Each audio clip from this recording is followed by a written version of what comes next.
Hallelujah, praise the Lord. మీ అందరికీ ప్రభు పేరిట వందనాలు తెలియజేస్తున్నాను. అందరూ బాగున్నారండి? ప్రతి ఉదయం దైవజ్ఞ మినిస్ట్రీస్ ద్వారా డైలీ మన్నా అనే కార్యక్రమం ద్వారా దేవుని వాక్యాన్ని మీకు అందిస్తూ ఉన్నాం. దేవుని బిడ్డలారా, మన ఛానల్ను సబ్స్క్రైబ్ చేయండి, అనేకులకు షేర్ చేయండి, లైక్ చేయండి. తప్పనిసరిగా పరిశుద్ధాత్మ దేవుడు మనల్ని అందరినీ ఆశీర్వదిస్తారు. దేవుని బిడ్డలారా గమనించండి, ఈరోజు దేవుని వాక్యంలో నుండి కొన్ని విశేషమైనటువంటి మాటలు మనం చెప్పుకుందాం. ఆదికాండము నుండి 19వ అధ్యాయము 24వ వచనాన్ని ఒకసారి జ్ఞాపకం చేసుకుందాం. అప్పుడు యెహోవా సొదొమ మీదను గొమొర్రా మీదను యెహోవా యొద్ద నుండి గంధకమును అగ్నిని ఆకాశము నుండి కురిపించి.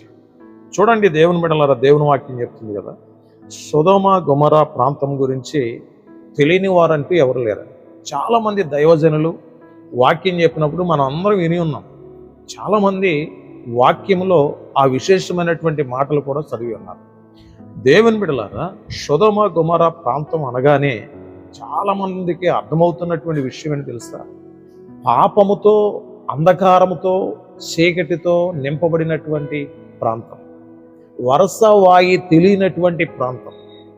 అటువంటి ప్రదేశంలో లోతు కుటుంబం నివసిస్తుందన్న సంగతి మనందరికీ తెలుసు. ఏమండి, సొదొమ గొమొర్రా ప్రాంతం చూడడానికి చాలా అందమైన ప్రదేశం, చాలా పచ్చగా ఉంటుంది. అక్కడ ఉన్నటువంటి ప్రజలు చాలా ఉన్నతమైన వారు. అయితేనేమి, వారిలో భయంకరమైనటువంటి పాపం అలుముకొని ఉన్నది. దేవుని బిడ్డలారా, దేవునికి కోపాన్ని పుట్టించేటువంటి క్రియలు, దేవునికి కోపాన్ని పుట్టించేటువంటి మాటలు, దేవునికి కోపాన్ని పుట్టించేటువంటి ఉద్దేశాలు ఆ ప్రాంతంలో నింపబడిపోయి ఉన్నాయి. దేవుని కోపం ఆ ప్రాంతం మీద రగులుకొని ఉన్నది. దేవుని బిడ్డలారా, దేవుని కోపం ఎప్పుడైతే ఆ ప్రాంతం మీద రగులుకుందో, దేవుడు అగ్నిని అక్కడ కురిపించాలని చూశాడు.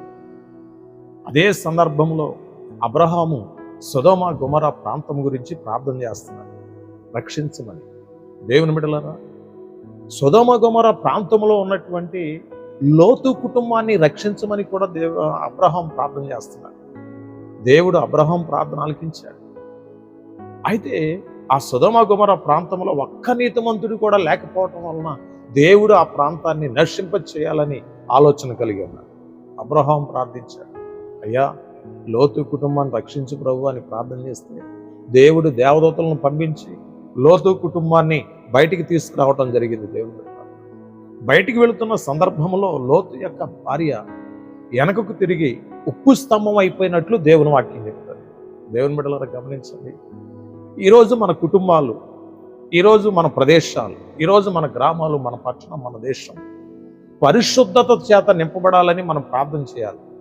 ఎక్కడ పాపమున్నా, ఎక్కడ అంధకారం ఉన్నా అవన్నీ నశింప చేయబడి దేవునికి ఇష్టమైనటువంటి ప్రాంతాలుగా, దేవునికి ఇష్టమైనటువంటి ప్రదేశాలుగా, దేవునికి ఇష్టమైనటువంటి కుటుంబాలుగా, దేవునికి ఇష్టమైనటువంటి గ్రామాలుగా చిత్రీకరించబడాలని మనం అందరం ప్రార్థన చేయాలి. దేవుని బిడ్డలారా, సొదొమ గొమొర్రా ప్రాంతం వల్లే ఈరోజు చాలా ప్రదేశాలు నశించిపోతా ఉన్నాయి. వారందరి కోసం మనం ప్రార్థన చేయాలి. అబ్రహాము లాంటి ప్రార్థన మన జీవితాల్లో మనం కలిగి ఉండాలి. అబ్రహాము చూడండి, ఆ ప్రాంతాన్ని రక్షించమని కన్నీరు మున్నీరుగా అబ్రహాము ప్రార్థన చేశాడు. దేవుని బిడ్డలారా, ఈరోజు ఎన్నో కుటుంబాలు రక్షించబడాలని మనం ప్రార్థన చేయాలి. ఎన్నో గ్రామాలు రక్షించబడాలని మనం ప్రార్థన చేయాలి. మన దేశం కొరకు మనం ప్రార్థన చేయాలి. మన పరిసర ప్రాంతాల కొరకు మనం ప్రార్థన చేస్తే ఖచ్చితంగా అబ్రహాము ప్రార్థన ఆలకించిన దేవుడు మన ప్రార్థన కూడా ఆలకించి అద్భుతాన్ని చేయగలడు.